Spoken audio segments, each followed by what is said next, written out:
been around 4 classes archaeology. So we are about to complete the course, right? And don't worry about this huge number of slides. I will upload the PDF in A4 format. Okay. And because of that, even I maintained a bigger font because anyhow, like I didn't want you to print it out. Okay. So yesterday, last topic that we have completed was impact of modern democratic institutions, right? Okay. Then now today we are starting with one topic in 9.1, not the total 9.1, one topic in 9.1. That is the role of NGOs in tribal development in India. The role of NGOs in tribal development in India. It's one of the important topics, but as I told you in paper 2, every topic is important. Okay. So now let us see this topic, the role of NGOs in tribal development in India. So basically, we cannot say that's not a single statement, Arish, because if I have to say assimilation is a concept related to Hinduism partly. Okay, but the tribals who are not STs, they're free to choose Hinduism, Christianity, Buddhism. Okay, so they have a choice. Moreover, just like when it comes to the STs, they also have different levels of integration. But when you compare with STs, they are more integrated. Means STs are more integrated when compared to PVTGs and non-STs. Okay, they are more integrated when compared to STs, right? Okay, so PVTGs are the most isolated groups. Okay, there. So now proceeding to the topic, non-governmental organizations. NGOs are non-governmental organizations. Okay, so they have two types of functions. First one is to supplement the effort of the government. It means if government is already doing some programs or plans, these non-governmental organizations helping the government. This is one type of work. Second type of work is if the government itself is exploiting the tribals, then launching the crusade against the policies and actions of the government.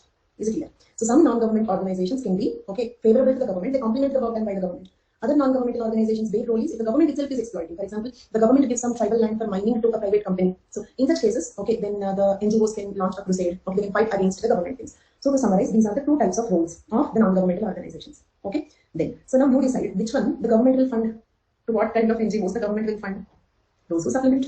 Okay, those who supplement the government policies, actions, programs. Okay, so this is one important point. So every non-governmental organization is not funded by the government. Some of them receive foreign funds, some of them are self-sufficient, some of them are funded by the government. Okay, then why do the government fund the non-governmental organizations? Because sometimes to establish the total infrastructure is difficult, isn't it? For example, let us take your related concept only. Government establishing a coaching center for civil services for STs is not possible, difficult. But if there is an already established coaching center, the government can fund them, isn't it? Okay, so apply the same examples. Okay, so totally establishing the infrastructure is difficult. So if the non-governmental organizations have some establishments, then the government can fund them. Okay, everything the government cannot directly do. Okay, so the government will fund. So if you remember, we have seen different types of funds yesterday. Do you remember? PSS, that is tribal sub-scheme. SCA to TSS, that is special central assistance to the tribal sub-scheme. Then the grants under Article 275(1). Okay, and some center sector schemes. Then the fifth one, grants in aid to voluntary organizations. Do you remember that? Grants in aid to voluntary organizations, VOs, or NGOs, non-governmental organizations. So that fund goes to the NGO organizations. Is that clear? Okay, that fund goes to the NGO organizations. Now, what are the schemes, which are being implemented with those funds? Okay, grants in aid to VOs. Let us see what are the schemes. There are 4 ongoing. Not much difference. They both are used as synonyms. Okay, they're synonymously used. Okay, because why NGOs are called voluntary organizations? They're not government organizations, but they are voluntarily trying to help the tribals. Okay, on any core section. Or see, all NGOs are not only related to tribal, because our topic is tribal. We are discussing that. NGOs, some of them will work for women issues, child labor, poverty. So in general, NGOs are important topic for total GS also. Okay, for GS also, NGOs is a important topic. Okay. Okay. Yeah, Chandni, take care first. Okay, health is important. Okay, you can attend the recorded or the other batch. Don't worry. So first, take care of yourself. Okay. Thank you. There. So there are 4 ongoing schemes of the ministry which are open to the participation of voluntary or non-governmental organizations. Right. Presently, there are 4 ongoing schemes, which come under this category. Actually, we are still yet to complete. The developmental schemes and programs, right? The topic is not yet completed. Okay, so that particular topic is not yet completed. Okay, when we discuss that, we will divide the schemes into categories. Those schemes which are fully funded by the central government, those schemes that are funded by the grants in 275(1). So those schemes which are implemented through VOs or NGOs, like that, we classify the schemes. Understood? We classify the schemes on that basis, the basis of the funding pattern. Okay, so like that, there are 4 ongoing schemes which are funded by. Okay, yes. So no. Those are 4 funding patterns. I said. Out of the 4 funding patterns, the fund, grants in aid to VOs is one of them. So under that, we have 4 schemes. Clear? Okay, under the schemes implemented through grants in aid for VOs and NGOs, we have 4 ongoing schemes. What are they? First one, grants in aid to voluntary organizations working for the welfare of scheduled tribes, including coaching for scheduled tribes and award of special incentive for improvement of infrastructure. So this is one scheme. Second one, strengthening education among ST girls in low literacy districts. Okay, earlier this scheme was known as Scheme of Educational Complex in Low Literacy Pockets for the Development of Women's Literacy in Tribal Areas. This was the earlier name. The present name of the scheme is Strengthening Education among ST girls in Low Literacy Districts. This is the second scheme. Third one, vocational training in tribal areas. Okay, because vocational training is very important in tribal areas, right? Because through normal education, you better know how long they should study to get one job, right? So at least 23, 24 years they have to study to get a job. So can they consistently study for 23, 24 years? Not possible. And even after that, we have a lot of unemployment. And because of the backwardness, it's difficult for them to participate in competition with the non-tribals. Okay, due to all these reasons, vocational training is also very important for the tribals, isn't it? So that they can have some self-employment programs and all that. So vocational training in tribal areas, development of particularly vulnerable tribal groups, in that not total, because you may ask me one question. You said it is central sector scheme, so 100% fund comes from central government, then why NGOs in between? So in that there is also an NGO component. Okay, some of the work is being done by NGOs, not the total CCD scheme, the NGO component of that scheme. Okay, the NGO component of PBTG scheme. So these are the 4 ongoing schemes which are being implemented by voluntary organizations or NGO organizations. Clear? That is important because they can ask you questions like identify the schemes implemented by, means not from NGOs. Okay, from the developmental programs you can get a question like this: identify the schemes being implemented by voluntary organizations or NGOs. Understood? Do you remember that question? Identify the exclusive scheme for PBTGs. Like that, they can ask you identify the schemes implemented by VOs and NGOs. So for that, it is important to remember these 4. Right. Next. Established voluntary organizations or established voluntary agencies, we call them as EVAs. EVAs, okay, means what? As I told you, not all NGOs are funded by the government, right? So some NGOs will be funded by the government. So let us suppose, if I establish one NGO today, will I get government funds? Some 10 crore rupees for the tribal development. So in that I may use some 8 crore rupees for personal building construction, right? Okay, so not possible.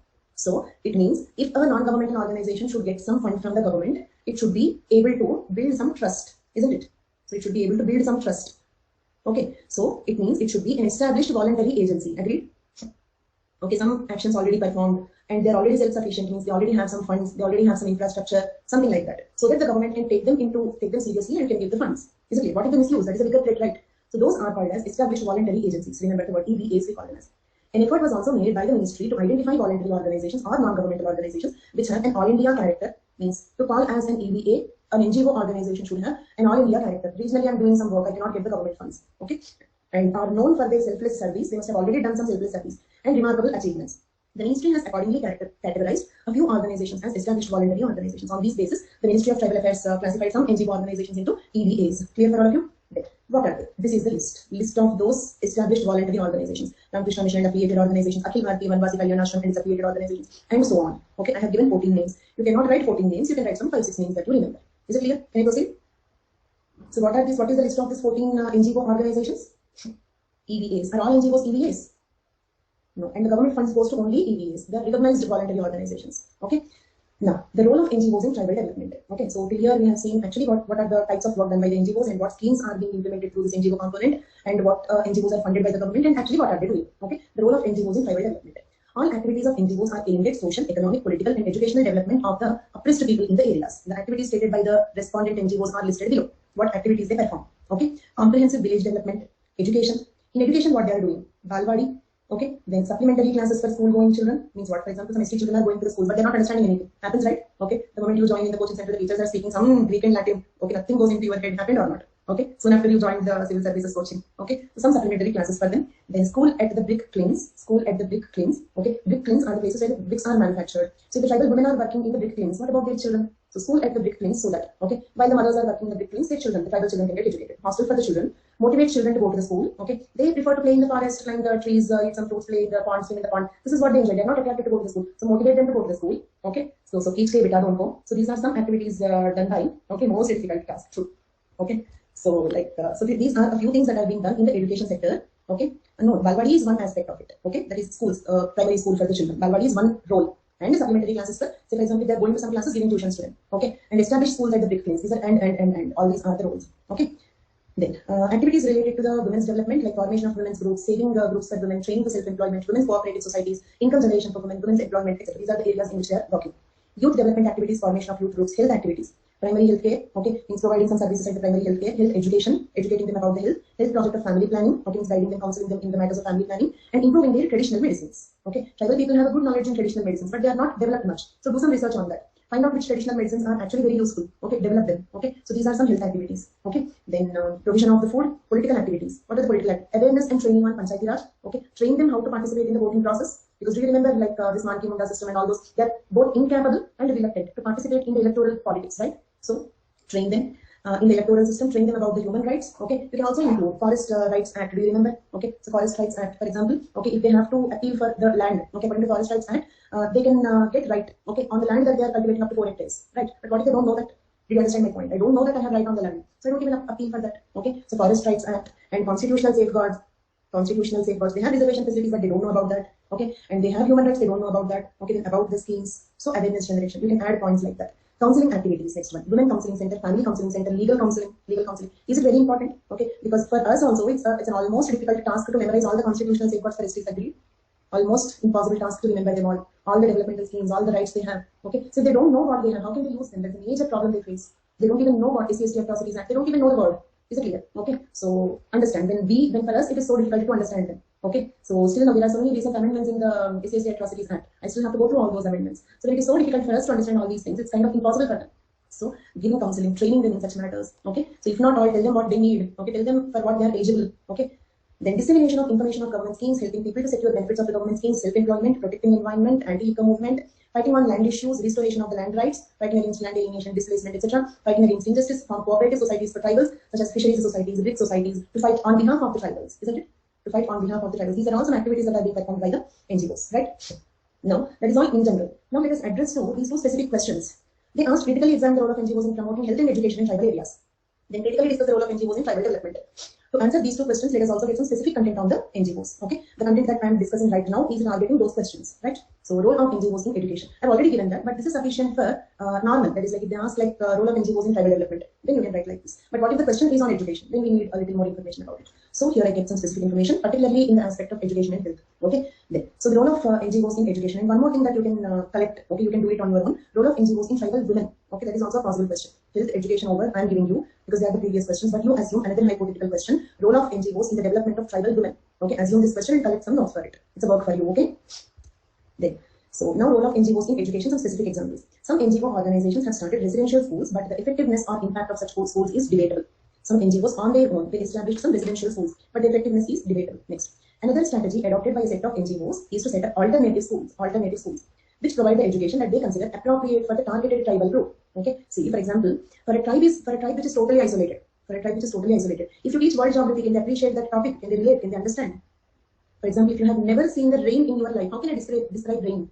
Did you understand? You have never seen the rain in your life. Then can I describe what is rain to you? So same way, there are a few things which they cannot just understand. No way related to them. Okay, so we should form a separate curriculum for them, a separate syllabus for them. Okay, so something which is appropriate for the targeted tribal group. Since these are not residential schools, they can cater only to a small set of children who live nearby. Is it clear? So what they are doing is alternative schools. What do you mean by alternative schools? A different curriculum. Okay, so not from CBSE, some state curriculum, not that. Okay, some separate curriculum for the alternative schools. What is the limitation? They are not residential schools, so they can cater only to those tribal students who are nearby, who can walk and come. So limited applicability. Remember, because the question includes the word critically discussed. Then again, you ask me what is this critically discussed? Limitations, criticism. Okay, in this context, critically discussed means limitations, criticism, and all. There. So effectiveness. Okay, limitations in the effectiveness. It is difficult to cover millions of children from the ST community with only a few such schools, isn't it? Millions of ST students are there. It is difficult to. Okay, with a few such NGO managed private schools. NGO managed private schools cannot reach the millions of ST children. Then what? What they have to do? What they are supposed to do? Hence, a sustainable and effective change in the quality of education for social groups such as STs can happen only when public education system transforms itself to adopt and integrate these innovative practices. Which means what? If such alternative schools becomes a part of public education system by the government, then only they can become effective. Understood? So if an NGO personally runs one alternative school, not effective because only probably some 20-30 nearby students will go there. Then it will be effective. Okay, when it becomes a part of public education system, okay, to transform itself to adopt and integrate these innovative practices. This requires the NGOs which are interested in the education of STs to work with government schools to bring about qualitative changes in public education, not quantitative. Qualitative changes. Okay, quantitative means what? Same curriculum, better marks. Okay, better explanation. That is quantitative. Okay, and qualitative means what? A different curriculum, a different nature of the education. So if the NGOs are really interested in bringing about some qualitative change in the tribal education, they are supposed to work with the government schools. Understood? Then only it can have a wider range. Understood? Then, now one case study like that. Shiksha Sanghan had developed educational learning material in tribal languages. Okay. Achha. Okay.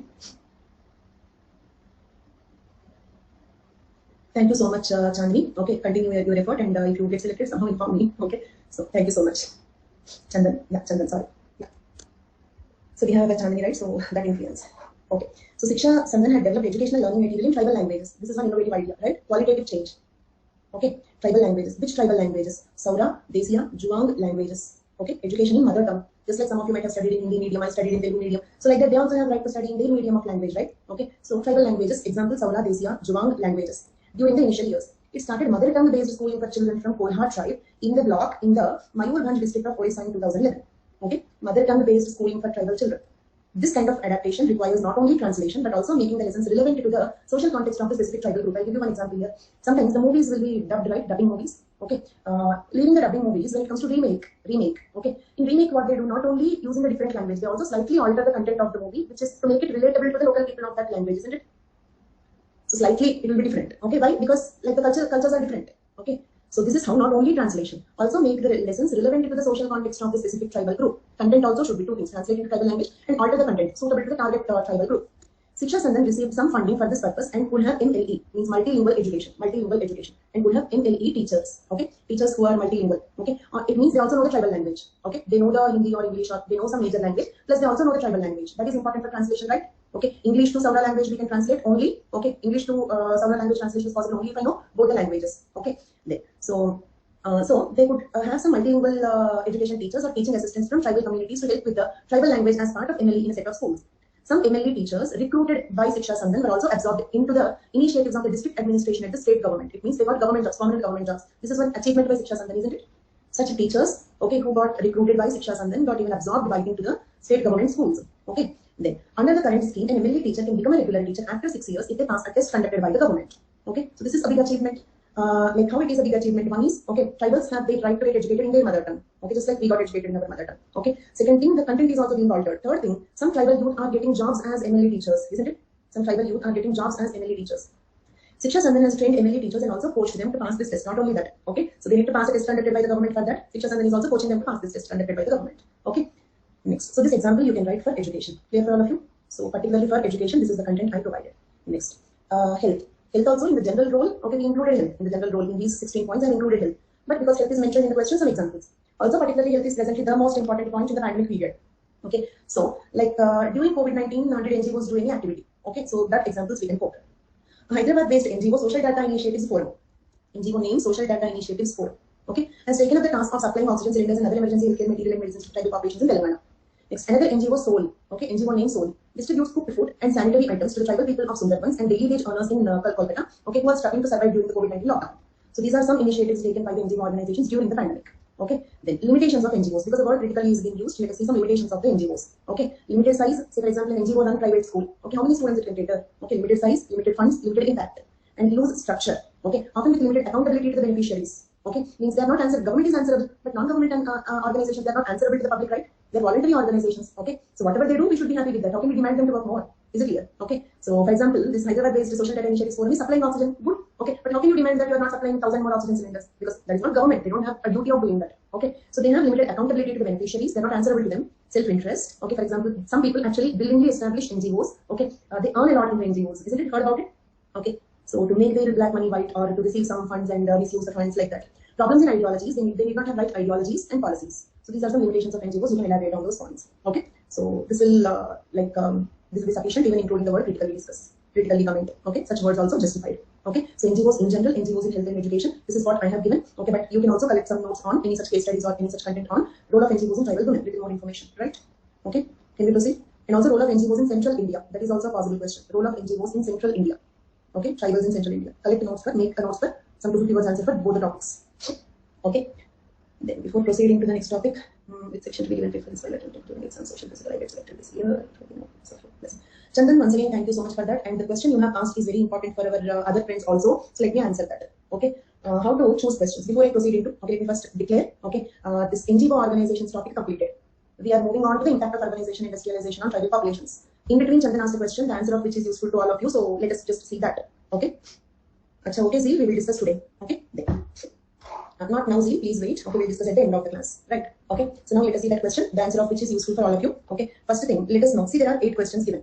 Okay. But you have to write only 5 questions. Means you can leave 3 questions. You have a choice. You have a choice. When you don't know some 3 questions, then there is no problem. I don't know those 3. The remaining 5 I will write, isn't it? Okay. Or let us suppose, okay, in that 3 also I know A and B, but I don't know C. I don't know C, right? Then also no choice. Okay, means we cannot use them, right? Okay, so that is usually the problem, because in all the questions I know A, B, but I don't know C. Here I know B and C, I don't know A. So that is one possibility, because each question is divided into 3 sections.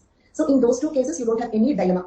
But the dilemma comes when you know all the 8 questions. When you know all the 8 questions. Happens if you really go through the total content that I provided in a good year. Okay, I already introduced you these 2 words, good year, bad year. Good year is when all the questions comes from the syllabus. Bad year is when they ask some out of syllabus questions. So in a good year, okay, you may know all the 8 questions, or probably some 6 or 7 or 8 questions. In that case, which questions you have to choose? In that case, which question? Actually, ideally, you should be in this situation. You should not be in this situation. Is it clear? Okay, you must be in this situation. Then you can choose the scoring answers. So in that case, first thing, better choose physical answers. Physical answers. Since childhood, okay, you know that the mathematics is more scoring, okay, than social languages. Why? Because if you get the correct answer, you have to get the marks. Okay, physical anthropology is like that. It is technical in nature. When you write it, for example, somatotypes you take or some genetics answers you take. So first choose physical answers. Okay, then next try to choose, okay, some difficult, okay, challenging, okay, or analytical answers. This is something that you have to try. If you don't know, no problem. Okay, some tricky question they give. Even if you are not excellent in that, that will be impressive. Okay, a tricky question that most of the students do not understand. Okay, you could decode the question, understood it, wrote it, but not excellently. Then also it will be impressive. Okay, then choose any questions having some standard information. Okay, so when it comes to paper 2, because in paper 2 we don't have physical. Okay, so everything is social. Then attempt those questions which are having some standard information. For example, NGOs. Okay, so established voluntary organizations means whatever in the list you will write. So how can they cut the marks? Or PBTGs. Okay, so PBTG scheme is CCD. You will write about CCD. How can they cut the marks? Or developmental schemes, developmental schemes you are writing, you are not creating anything new. So standard information. Okay, and let me tell you, in the Tribal India notes that I provided to you, most of the information is taken from the government sources. Is it clear? So kind of standard information. So there is no chance to cut the marks. Okay, so in paper 2, prefer to attempt the Tribal India answer, standard information, challenging, intelligent questions. In the paper 1, physical anthropology questions. So these are the ones that you can like give preference if you know more than 5 answers in the exam. Okay, so clear for all of you. Then so now next one, proceeding to the next topic. Okay. Impact of urbanization, industrialization on tribal population. Okay, how to start this answer? Introduction. You can write the definition of STs. Actually, who are STs? But optional. Okay, optional, because if it is 10 marks or 10 markers and all, you cannot afford writing all that. In that case, you can proceed with this sentence. The scheduled tribes account for 84.32 million, representing 8.2% of the country's population. Right? ST population in the country is around 8.2% of the country's population. Then, essential characteristics of STs. What makes them STs? Okay, so like in last classes, some of you were asking me why not all tribals are STs. Okay, we have seen criteria for PBTG. And what are the criteria for ST? Primitive traits, geographical isolation, distinct culture. It means their culture is different from the culture of the non-tribals. Shy of contact with the community at large, means they're afraid of the non-tribal people. They try to hide themselves. Okay, employed mostly in primary sector. Primary sector means what? Subsistence economy. I will cultivate, I will only eat. I'm not working under you. So that is the criteria. They're royal, in fact. Do you remember primitive affluent societies? Okay, in like in neo-evolutionism, we discussed that. Few possessions does not mean poverty. Okay, the primitive people are actually affluent people.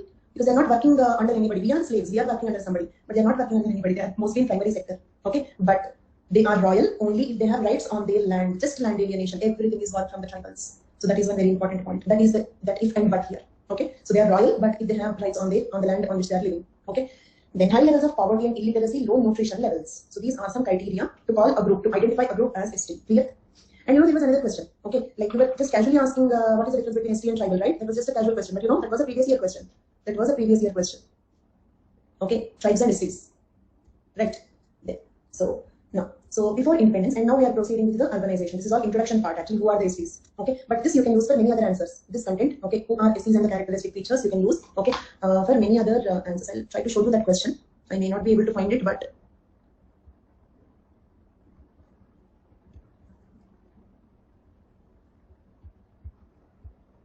this one, 2018, tribe and scheduled tribe. Okay, so this was a previous question. Okay, tribe and scheduled tribe. And now tell me, do you know the word tribe? Do you remember the very first class we have seen tribe, colonial construct? Okay, how the Indian anthropologists define tribe in Indian context. Okay, so how the word tribe is defined, okay, according to the UN Convention, how the word tribe is defined by the Indian anthropologists. So do you know the definitions of, do you have the content? Do you know it's not at the moment? Okay, but do you have the content to write this? There, ST. For this, what you have to write? Definition of ST plus characteristics. Let us see the definition of ST also and characteristics. Okay, let us see the definition of ST because let us complete this question. But remember, and these two very, very colorful slides which you have been seeing since the time I uploaded this video, okay, are the questions from constitutional safeguards. 12 previous questions, 2-3 previous questions in GS paper 1 also. Constitutional safeguards for SC/STs has been a previous question in GS paper 1 also. So very, very important. Okay, compulsory question in anthropology or GS paper 1. Understood the significance of this topic? And probably, and not probably, we will be starting this topic today. It will extend in tomorrow's class also. Okay, tomorrow, I mean not tomorrow, next class also. And that next class I will discuss about the policies and schemes. With that, the tribal anthropology will be completed. Okay, so one of the questions, this one, remember, I will not again discuss. We are completing it now. You know about tribe. Okay, we have seen the characteristic features of ST. What more you need to know to write this answer for 10 marks? Tell me what more you need to write this answer for 10 marks? First, what more you need to write this answer for 10 marks? Examples you have already. You have so many ST examples. Characteristics over, done already. So what more you have to know? Difference you need not specially write. When you write tribe, when you write ST, difference is automatically established, isn't it? When you write what is tribe and what is ST, the difference is auto. So what more you need is definition of ST, isn't it? So let us see the definition of ST. This is from the constitutional safeguards.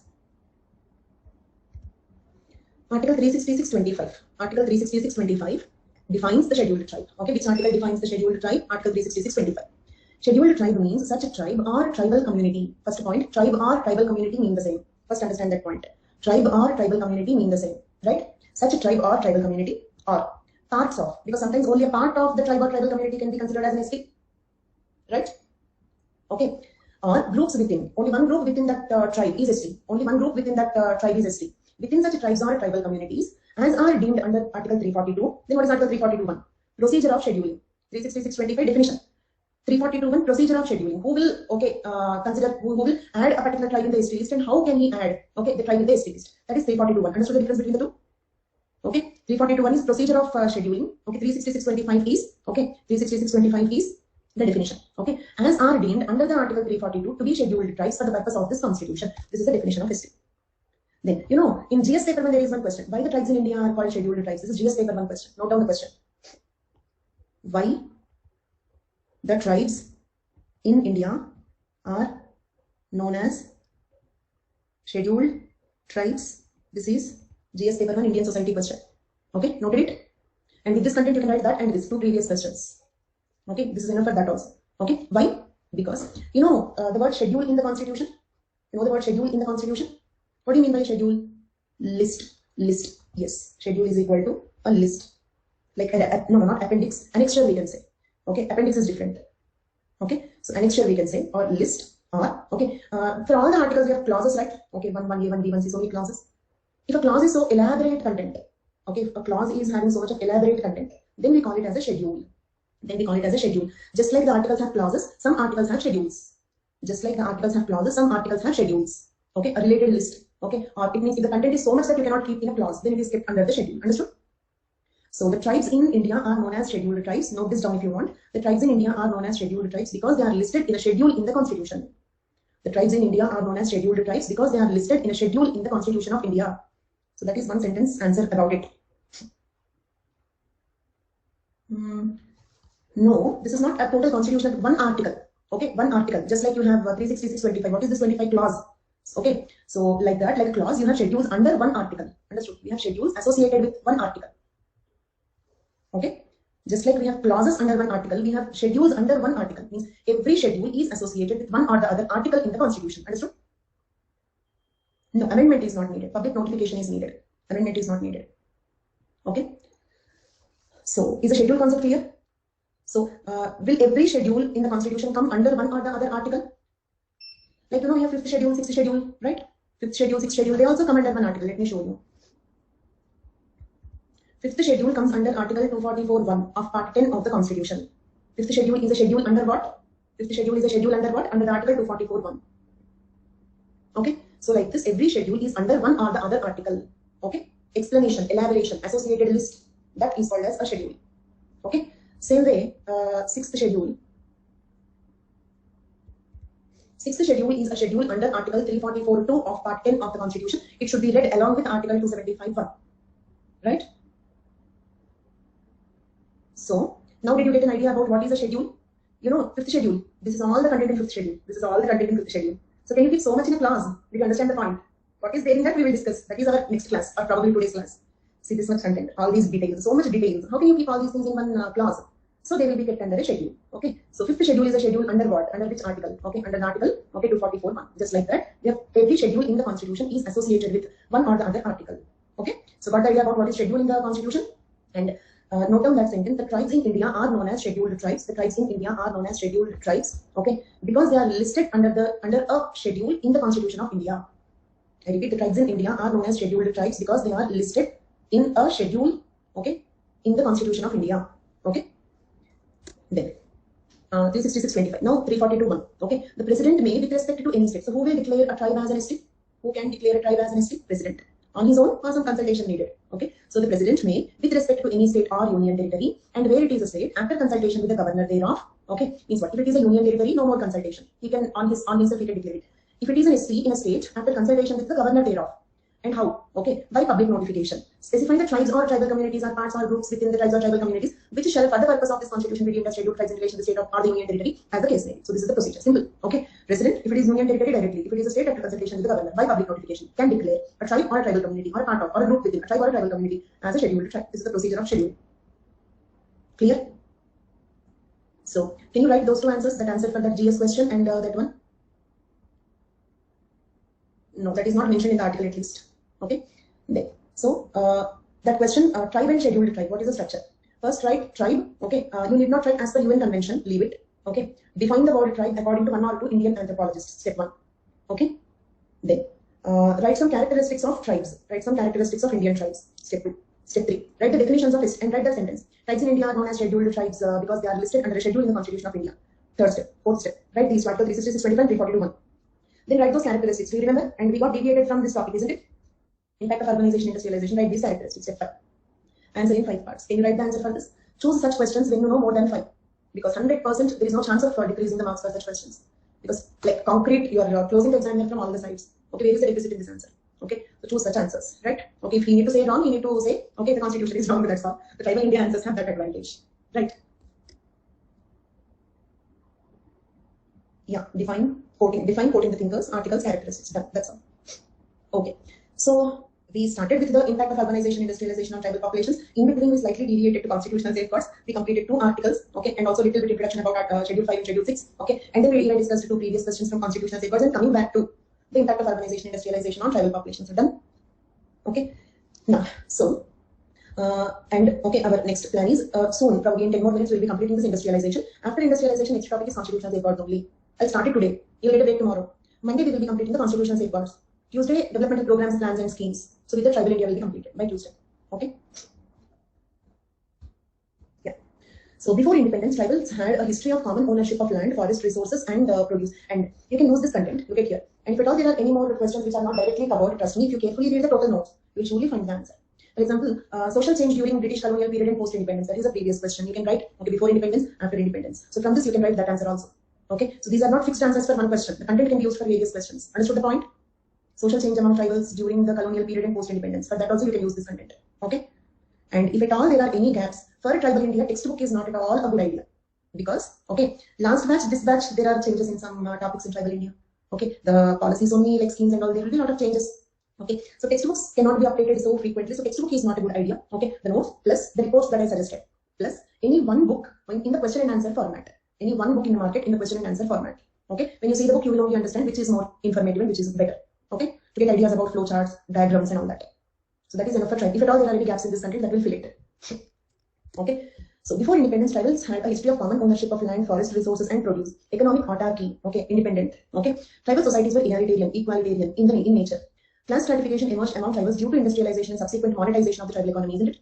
Originally, tribals are egalitarian, but class stratification emerged among the tribals due to what? Industrialization and subsequent monetization of the tribal economy. Means from subsistence economy, they shifted to formal economy. They were declared encroachers on the very same land they had lived on for centuries, isn't it? The land on which they lived for centuries. Now, on that land, they are declared as encroachers. Okay, like you become an encroacher of your own home, something like that. This dispossession from the land and restriction of control over the forest during colonial era pushed tribals into the labor market.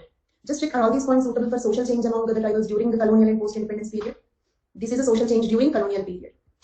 Like this only. Okay, so from different places. Okay, you can pick up. If at all there are 1 or 2 general questions that are left. Okay, if you have holistic preparation of this complete content, you can make those answers also. Okay. Then, by the beginning of 20th century, they were pushed into the plantation sector and newly coming industries in Bengal, Assam, Bihar. They are pushed into the labor market. They mostly did low unskilled jobs, getting very little economic compensation as they had little access to the modern education. Okay, so first of all, industrialization. In the industrialization, they are educated, they will get better jobs, but they are uneducated, so they are not skilled. They don't have industrial technical skills, so they will be labeled as they will be employed as unskilled laborers who receive very less wages. Okay, then after independence, numerous measures were taken to ensure tribal development in a slow process directed by the Panchsheel principle, isn't it? But the approach adopted has been quite contradictory. Okay, so contrary. Okay, means what? Like Panchsheel principles are there on paper, but the approach followed is not very much according to it. Development was seen as an important tool to bring tribals into the social mainstream. Means they will enter into the mainstream, okay, only when they are educated. Infrastructure development, construction of industries, dams, mining, etc. became mandatory with the worldwide trend of industrialization, isn't it? With the worldwide trend of industrialization, construction of industries, dams, mining became compulsory in India. If we do that, just imagine if you have to construct an industry or a dam or mining, the tribals will be displaced. Much of India's mineral and forest wealth lay in tribal areas. Okay, how tribals are related to it. If you construct some industry, what is the problem for the tribals? Problem is most of the mineral resources are present in the tribal areas, leading to an inevitable conflict of interest between tribals and non-tribals, isn't it? There is an unavoidable conflict of interest between tribals and non-tribals. The tribal occupation changed from food gathering to peasants. Okay, so before all these changes, they were food gatherers. Now they became peasants. Okay, even ship cultivation is banned. They have to do the agriculture now. Communal ownership means community ownership changed to private ownership of land. The developmental policies drastically altered the relationship of tribes with the natural environment and resources, isn't it? So many developmental projects like industries, mining and all, they changed the relation. Okay, let me just show you one image. Okay, so this is the situation in Jharkhand. Why especially Jharkhand? Okay, so Jharkhand is a rich state with poor people. Jharkhand is a rich state with poor people. Let us see how. Jharkhand is a tribal dominated state having rich mineral resources, and 40% of the minerals of the country. 40% of the minerals of the country comes from Jharkhand. First rank in the production of coal, mica, okay, kyanite and copper in India. So in the production of all these things, Jharkhand is rank 1. It produces approximately 25% of the steel of the country. 25% of the steel comes from Jharkhand. This is why state becomes the vanguard of industrialization. Jharkhand is a state which is undergoing maximum industrialization among Indian states. It has a wide range of industrial plants, both public undertaking and private limited. Despite all this, so much of industrialization, okay, but people of Jharkhand, the tribal people living there must be very rich. Still, Jharkhand remains to be the poorest of the Indian states. So Jharkhand is can be stated as a rich state with poor people. Okay, maximum tribal population is also there. Okay, so industrialization, and you can use the sentence for conclusion. Industrialization and internal colonialism. What do you mean by internal colonialism? For example, if the Britishers come to India and if the Britishers come to India and colonize, that is one story. That is called colonialism. But what if the central government or the country at large is using the resources of Jharkhand but not developing it? That can also be called as colonialism. What kind of colonialism? Internal colonialism. Okay. Industrialization and internal colonialism related to ethno-regionalism in Jharkhand. Do you remember ethno-regionalism, Jharkhand state formation, tribal unrest? Do you remember that? So these two factors related to that, connecting this topic to that. Okay. When you read the Tribal India notes, how you have to read is the holistic preparation, not topic wise. Not topic wise. Total notes should be in your mind. You should be able to pick the content from so many places and put it in one answer. So that is how you have to prepare for Tribal India. Take time. You need numerous revisions. Don't lose confidence. Don't feel that it happens only with you. Difficult to easy to understand, difficult to remember. That is the nature of the Tribal India. Okay. So don't get demotivated. You will require more revisions. Okay. So keep your revisions towards the end of your preparation, because if you revise it now, you will forget. So now understand everything, memorize it once and leave it. After your preparation is completed, keep all the factual content towards the end of your preparation. Conceptual content towards the beginning, because at the end you will not have time, you will not have mental peace to understand the concepts, because to understand the concepts you need some peace of mind. That is not possible at the end. Okay, so all conceptual topics in the beginning. Okay, and some by-hearting work will be completed in the last minute time crunch only. Okay, so the by-hearting content towards the end. Okay, and plan for 2-3 revisions. It takes minimum 2-3 revisions. Okay, so that is about the preparation of Tribal India. Clear? So impact of industrialization on scheduled type population of Jharkhand. Can you write this answer? Yes, you have only 2 months after preparation. Prince. The situation become more worse, secessionist activities can arise in Jharkhand, possibly. Okay, there. So like that only there are a few more points. These are very general points, so I'm not specifically discussing about that. Can I proceed? Impact of urbanization and industrialization. Go through this. You have more than 1000 words content here. Okay, so use according to the questions, and you can use this content for other answers also. Okay, this is the situation in Jharkhand. Just imagine how the tribals survived here. Okay, they were living in natural, luscious forests. Okay, so the situation became like that. So those are the problems of the tribals, and industrialization in central India. Then also you can write this. Okay, next moving on to the constitutional safeguards, the last but one topic in Tribal India, this one, and then policies and programs. Okay, with that we will be completing the Tribal India, right? And I will show you the syllabus, and I will clearly underline the topics that are completed in front of you. Okay, and I will also point out like the topics, 1 or 2 problems I left. That the only topic in tribals I left is problems, because it will be too boring, because the only way to explain is reading it. So if I do that, it will be too boring. There is nothing much to discuss. So only problems I'm leaving it, but I'm giving you the content. Okay, you can go through that. Okay, except problems we completed, remaining all topics of Tribal India. Okay, this is last but one topic. Constitutional provisions for the scheduled tribes and scheduled castes and other backward classes. SC, ST, OBC constitutional safeguards we need. Plus, in 9.1 there is another topic given: history of administration of tribal areas. History of administration of tribal areas. That also I will discuss as a part of this topic. Clear till now? Okay. So first one. Let us first see the order in which we proceed is, okay, first we will complete all articles, okay, then we will proceed to this historical background. Okay, there was one question. 5th and 6th schedules of the constitutions are formed on the foundations laid by the British colonial rule. Discuss. Have you seen this question somewhere? It's a previous question. 5th and 6th schedule of the constitutions are formed on the foundations laid by the British colonial rule. Discuss. So in that context I will discuss this one, history of administration of tribal areas. Okay, so that one. Then after that 5th schedule, 6th schedule. Okay, so that is how we complete the constitutional safeguards, right? So first all the articles, then historical background of 5th and 6th schedule, then 5th and 6th schedule. 5th schedule includes the PSC Act. So that is how we proceed with this. First, Article 15. Not exactly. Okay. Approach before and after. Okay, I will give you as a model answer. Okay, you know the content, but you may not understand how to write that. I give you a model answer on approaches before and post independence. Content is there in the notes, already discussed. Okay, but to help you how to write that answer, I'll give the answer. So now coming to this. Okay, Article 15. So what is Article 15? No discrimination permitted on the grounds of religion, race, caste, sex, or place of birth. Okay. Then, did you hear this word? Positive discrimination, protective discrimination.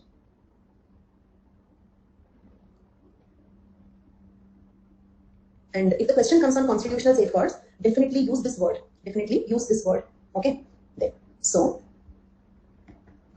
positive discrimination are also called as protective discrimination. Okay, means the reservation policy. The reservation policy. Okay, why this is called protective discrimination? Who is getting discriminated here? Okay, the unreserved groups, okay, feel discriminated, isn't it? The unreserved categories will feel discriminated due to the reservation policy. You might have seen some agitations like some medicos or some IITians and all. They use placards like I got some 100 rank, but I did not get anything. For the person who got 2,500 rank, he's sitting in an IIT, something like that. Okay, so the unreserved categories feel discriminated due to the reservation policy. But this discrimination is to protect the interests of the weaker sections. This discrimination is to protect the interests of the weaker section. So therefore, it is called protective discrimination. Okay, or the weaker section are positively discriminated. Discrimination means what? Differentiating, isn't it? Negatively discriminating is suppressing. Positively discriminating is uplifting. Okay, so positive discrimination or protective discrimination, there is nothing but reservation policy. Article 15.4. Nothing in this article or clause 2 of Article 29 shall prevent the state from making any special provisions for the advancement of any socially or educationally backward classes. It means what? Okay, because here no discrimination is written. Is this word no discrimination preventing the government from making some special provisions for the backward classes? I repeat the question. Okay, so in the Article 15 there is one word, no discrimination. So will this prevent the Constitution of the Government of India from making special provisions? Yes. So there is a clause here, 15.4 clause. 15.4 clause to mention that no discrimination, but positive discrimination is okay. This cannot prevent the state from making special provisions for backward classes. Understood? That is Article 15.4. Clear? Can we proceed? 5 o'clock Zeal, I'm very sorry. Okay, and Zeal, next time onwards also you can join any class live. Okay, but if I have a class 3 to 5, join the live at 5. If I have a class from 8 to 10, join the live at 10. Okay, rarely I complete the class before the scheduled time. Very rarely. Okay, then unfortunately if you join on that day, then I rarely end up the class 5 minutes before. Don't scold me. Okay, and I'm sorry for this inconvenience. So this is Article 15 and 15.4. Okay, then Article 29. Okay, Article 29, protection of interests of minorities. Article 29, protection of interests of minorities. Any section of citizens residing in the territory of India or any part thereof having a distinct language, script or culture of its own shall have right to conserve the same. In what way it is related to tribals? In what way this is related to tribals? Because tribals have their own language, their own language, their own script. So they have right to conserve their own language, script, and their own culture. Means what? According to this article, the cultural assimilation becomes wrong, isn't it? This article prevents the cultural assimilation of the tribals. Next. No citizen shall be denied admission into any educational institution. Then you may ask me, who is denying the admission? Like we are actually giving special provisions for them to join into any educational institutions, isn't it?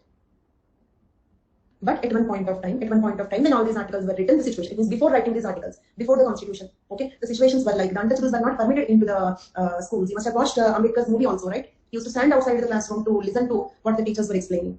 Is it clear? So that should not be there. That should not be there. Okay, on the grounds of caste and all, you cannot deny admission into any educational institutions. But this is Article 29.2, right? This is Article 29.2. Okay, observe that here. Okay, that one here. Okay, nothing in this article 15.4. Nothing in this article or clause 2 of 29. Clause 2 of 29. What is clause 2 of 29? Okay, so we cannot deny entry into the educational institution. Now, can the upper caste people feel that they are being denied the entry into some institutions? Okay, so 15.4 says that this is an exception. Okay, we are not speaking about denying the entry of the upper caste people. We are speaking about the denial of entry into the educational institutions due to untouchability. That context that is not applicable in the reservation context. That is 15.4. Understood? Okay, then next 15.4, 29. Okay, then 46. State shall promote with special care the educational and economic interests of the weaker section. State shall promote with special care the educational and economic interests of the weaker section, and in particular SCs and STs, and shall protect them from social injustice and all forms of exploitation. Okay, state shall protect them from all forms of exploitation. 46. 340. Appointment of commission to investigate the conditions of the backward classes. Okay, so we have so many constitutional safeguards, so many developmental schemes. Okay, so who will investigate? Who will keep a surveillance whether all these things are properly implementing or not? So for that we need a commission. So 340 is about appointment of a commission to investigate the conditions of the backward classes. Clear? And actually, this list if you by heart, ST, OBC also, some of them comes under this. Okay, you just have to know what are applicable to, what are common things for SC, ST, OBC. That point you have to observe. Clear for all of you? Then, Article 14, equality before law. State shall not deny to any person equality before law or equal protection of laws within the territory of India. Prohibition of discrimination on the grounds of religion, race, caste, sex, or place of birth. Okay. Then you may ask me, then reservation is a discrimination on the grounds of caste, sex, etc. Isn't it? So reservation is a discrimination on these grounds. So there is a point. If reservations made under Article 15.4 and 16.4 are kept within the reasonable limits, there will be no contravention to Article 14. Understood? If the reservations are within the reasonable limits, okay, it cannot be said as discriminating the upper caste people. Then Article 17 abolishes untouchability. In what way it is related to the tribals? SC/ST populations are the ones who are being treated as untouchables. So abolition untouchability is related to them. Okay, abolishes untouchability. 19.1 protection of certain rights regarding freedom of speech, etc. Okay, in that there are so many, but all are not important for us. 19.1 D and E are important for us. What are they? 19.1 D. We have right to move freely throughout the territory of India, isn't it? We have right to move freely throughout the territory of India and reside and settle in any part of the territory of India. We can reside, we can stay and settle in any part of India. So that is Article 19.1 D and E. But now tell me, because I have right to move freely throughout any territory of India and settle in any part, can I go to some tribal area and encroach the tribal land and build a duplex home there or build a factory there? No. So that clause is here, 19.5.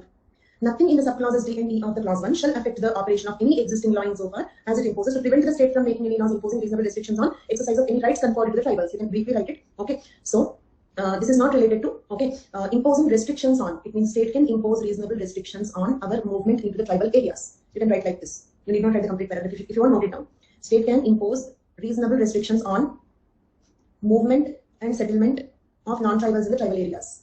Movement or settlement of non-tribals into the tribal areas. Okay.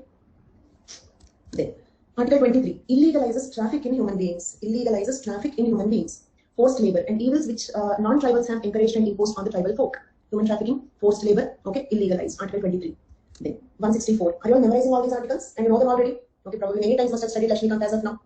So, okay, then 164.1. So is it needed to teach or otherwise you'll read it on your own? You can tell me that. It means if the topic is too simple, too familiar to you, you can read it on your own also. Yes, you want me to teach or you read it on your own? Others please.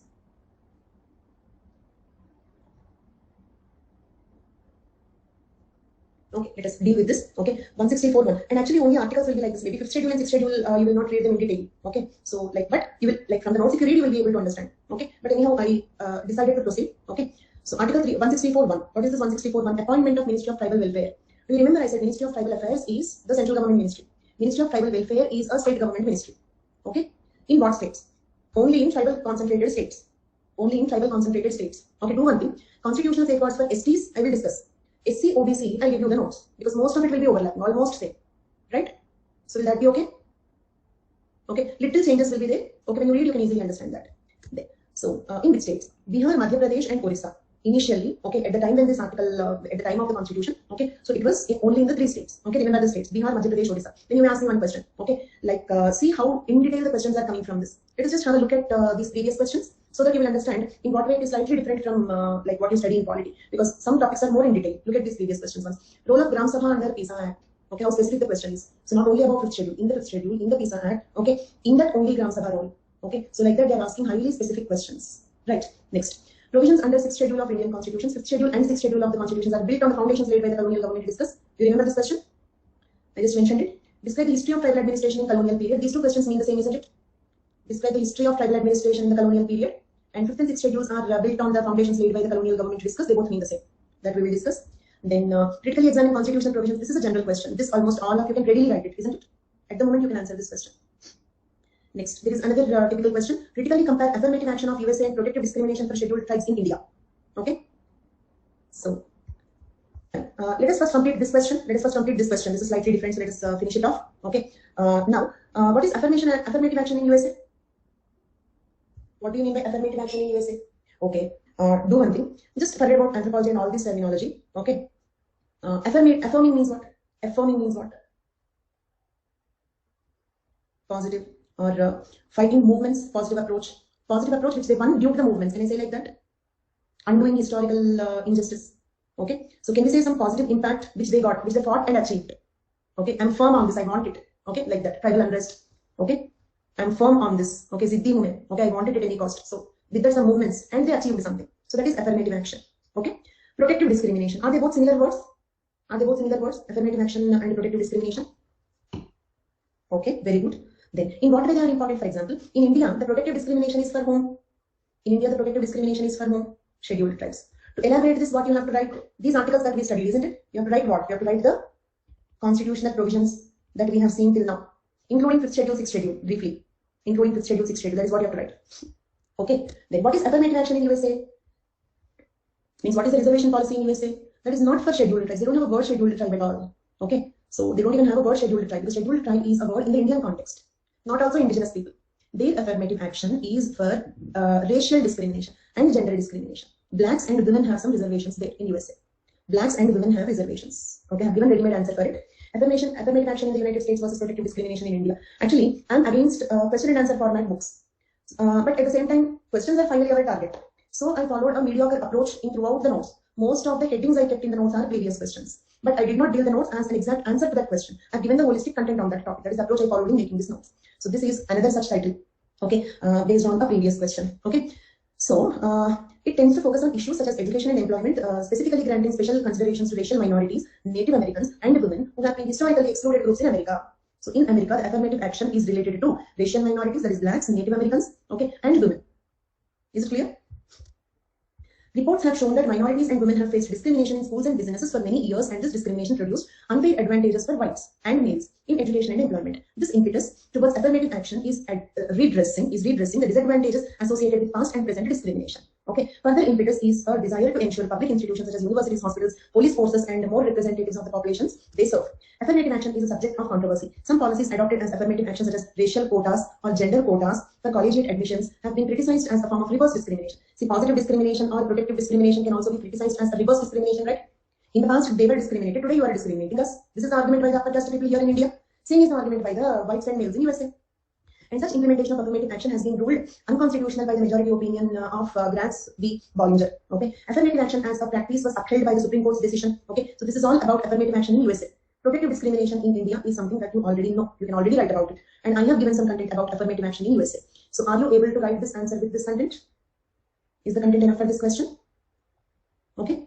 So at the moment, this 5, 6, and this 9 you are in a position to write. Okay. This one also. This is also simple. Okay. So some 3, 4 questions at the moment you are in a position to write. Remaining we continue the discussion. Okay. Then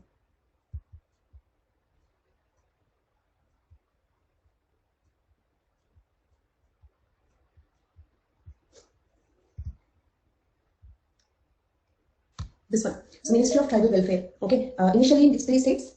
Ministry of Tribal Welfare initially in which 3 states? Bihar, Madhya Pradesh, and Orissa. Right? Then new states, Chhattisgarh and Jharkhand, came into being later with Madhya Pradesh Reorganization Act 2000 and Bihar Reorganization Act 2000, isn't it? So with these 2 acts respectively, Chhattisgarh and Jharkhand states came into being. And they both are tribal dominated states, isn't it? Right? Then, according to Census 2001, the proportion of STs in the states of Bihar are 0.9%. Means when? After the formation of Jharkhand. Okay, because most of the tribals in Bihar were in Jharkhand area. Once Jharkhand separated, the leftover tribals in Bihar are very less. Okay, only 0.9%. Okay. Then Jharkhand 26.3%, Chhattisgarh 31.8%, Madhya Pradesh 20.3%. As there are no scheduled areas in Bihar, and as the proportion of ST is very less, it is proposed to be excluded Bihar from the purview of the Act in the Constitution, Amendment Act 94 in 2006. Got it? So Bihar state do not require a Ministry of Tribal Welfare. Then Article 330, reserving seats for SC/ST in the House of People proportional to the population of SC/ST in the state. 332, seats have been reserved in the state legislature for SC/ST proportional to the population of SC/ST in the state. 334, puts limitations on reservation of the seats up to 10 years, isn't it? Seats in the legislature up to 10 years. Initially, the limitation was only up to 10 years, but later on, this is a total story. Okay, how the limitation was extended. Okay, it was extended to 1970 by 8th Amendment, and extended to 1980, 1990, 2000, and 2010 by 23rd, 45th, 62nd, and 79th Amendments.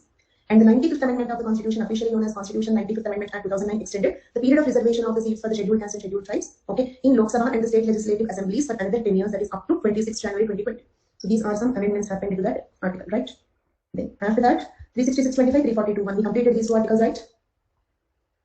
Okay, in that previous question we completed. Next, okay, and one small request, just one more glance in constitutional safeguards. Okay, so because you know it, don't neglect. Okay, you studied total Lakshmikant, it's okay, but because we are also discussing the previous questions, some around 15 previous questions is not a joke. We cannot take it easy. Okay, so there can be 1 or 2 points which you may not know, so don't neglect it because you know it already.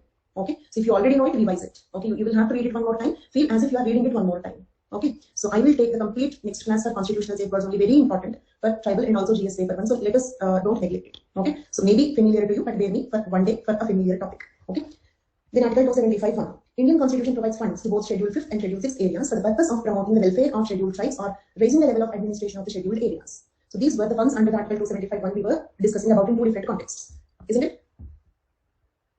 Okay, grants under Article 275(1) applicable to both 5th schedule and 6th schedule areas for the purpose of promoting the welfare of scheduled tribes or raising the level of administration of scheduled areas. Okay, means to develop scheduled areas and scheduled tribes both. Okay, so with this, all small articles completed. Okay, now one very big article that we have to discuss is 244(1), that is 5th schedule. Okay, so it's actually we are discussing the next article 244(1), but that article is having a schedule that is 5th schedule. Okay, which is very important. You might have noticed that many questions are coming. The questions can come only on 5th schedule or 5th schedule, 6th schedule comparison, or only role of governor in 5th schedule areas. Okay, or only role of governor in 6th schedule areas, or only on PSAT, or only on role of Gram Sabha. Like this, numerous questions are possible from this. Okay, these are all the possible questions. Clear? Okay, so before we proceed with that 5th schedule, we will have to discuss this topic, that is historical background of 5th and 6th schedule. It means how they came into being. Okay, and this content will answer that question. 5th and 6th schedules are formed on the foundations laid by the colonial government. Okay, so with that I will continue in the next class. Okay, and use the Sunday break. Okay, use the Sunday break to revise the tribal India. Okay, you can download and read this content. Okay, but don't print out. This is so huge. I will give you the content in A4 format. It will be 100 pages. Okay, and bear with me if I delay the content, if I delay the notes, because I'm still working on it and adding some components to it. Okay, because if I give it now, I don't have any problem. I can upload it now, but later you will print it out. Later, if I give an updated one, okay, you will not understand what to do. Okay, so I may not be able to upload it tomorrow. So in that case, you will get it, okay, in 3-4 more days or maximum by next Sunday. Okay, so that is what is about the notes. Meanwhile, all the content is here. You can keep, because like we have to simultaneously read. You can keep reading this, but don't print it out. Paper-2 test later. How can it reach me? Join one of the test discussions. I'll let you know. Okay, join the live in one of the test discussions. I'll let you know. Okay, but join towards the end of the discussion, the scheduled time end. Okay, fine. Any more questions? Any more doubts? Any more questions? Irmal Kumar Bose again. I forgot Adish. That is skipping from my mind. Okay, I'm sorry, but like before the course is completed, even I forgot the exact question also. But before the course is completed, I will surely answer it. Okay. And thank you so much. Those who don't have any doubts can leave the live. The class is completed. Thank you so much for your active participation. And Zeal, if you are here, you can message me or use the raise hand option. If you are not here, I'll wait for you till 5 o'clock. Meanwhile, if any of you have any doubts, you can ask. Not only regarding the subject, okay, about exam. I think I told everything, right? How to write answers.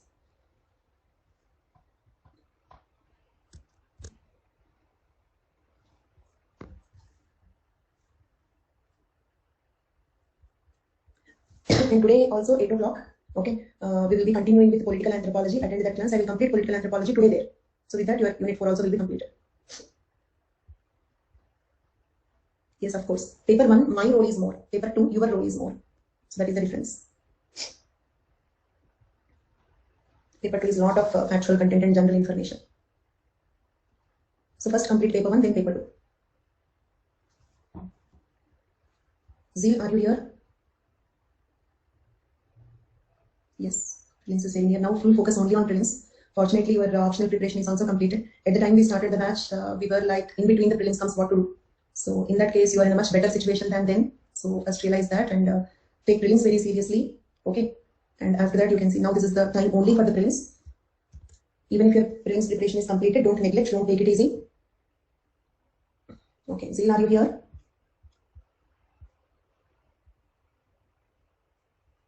Yeah. Yes. Tell me, Zeal. You can use the raise hand option also. And those who don't have anything to discuss can leave the live. The class is completed.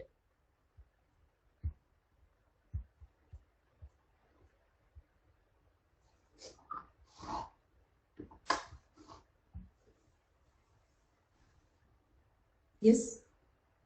You're about to ask me a question. Message me after using your raise hand option, Zeal.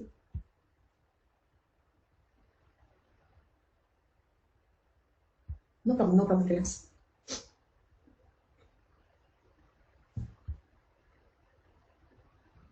You have taken the subscription on 14th July. Okay. Means you have taken the subscription for how many days?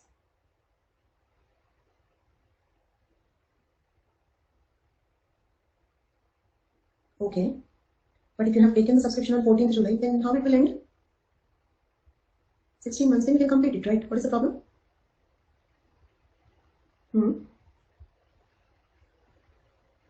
So you can attend those 39 lectures. Yes, I started the new course, 8 p.m. Yes, ending in December.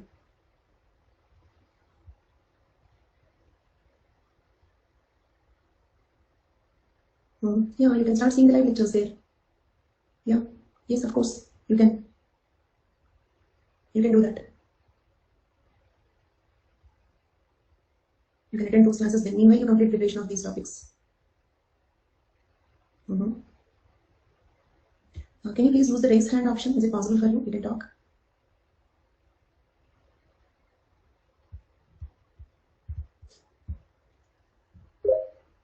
Yes, sir. Yes, tell me. You're able to hear? Hello? You're not audible. You're not audible.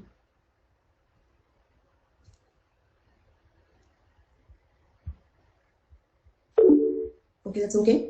Fine. Just let me know. You have attended the first 39 classes? You have attended the first 39 classes? No. How many classes you have already attended? You attended the last 39. Why did you attend the last 39? Means you attended paper 2 first. You completed paper 2. You completed paper 2 classes, right?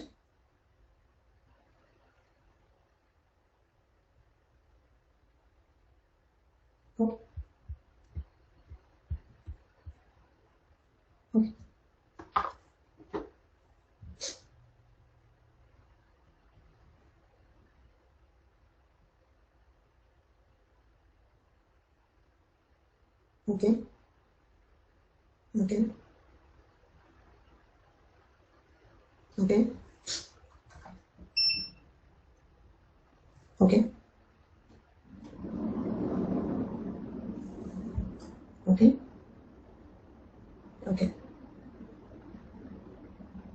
Okay. Okay. Okay. Okay. Then one thing is, in the month of November, I will start one more new batch. So because you have taken 16 months subscription, you can wait for it. So that is one convenient option. Okay. Yes, November. Okay, in the month of November I will start. And maximum, actually the number of classes are only 135. Okay, but because I will take some gaps in between, the overall duration may be 6 months, maximum 6 months.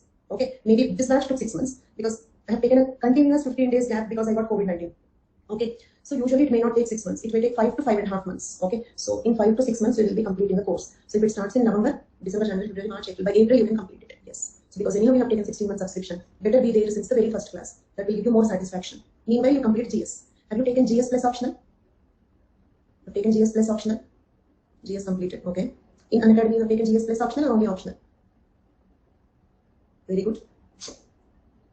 GS plus optional. Okay. So like attend all those classes meanwhile. Okay. Keep practicing some MCQs and all that. Make your GS strong. Okay. And keep yourself completely vacant in the month of 6 months from the month of November. Okay. Then, by chance, if you don't want to wait, then like daily one recorded, one live. So like that, try to come onto the line with the ongoing batch. So that is the second option. But because you have so much of time, you're doing so much with a lot of plans, so no need of doing that.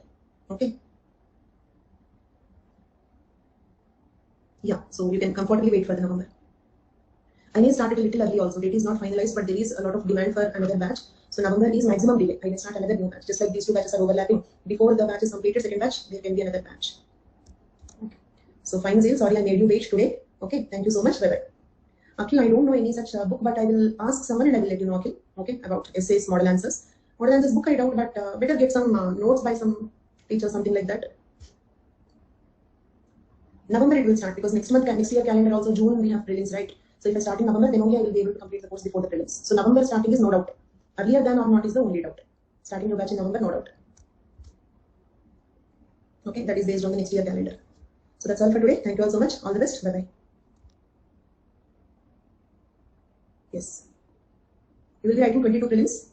You will be writing 22 prelims. Yes. Okay. Actually, should have completed with this batch. That would have been the best part for your preparation because last 6 months you can focus on the prelims. Okay. But still, it's okay. So, or one more thing you can do, Zili. Okay.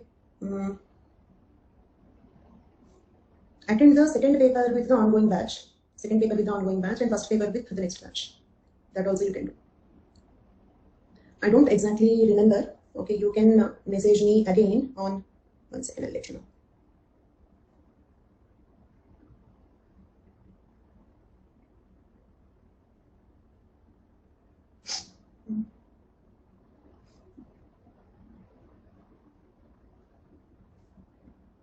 October 11th. From October 11th, you can attend.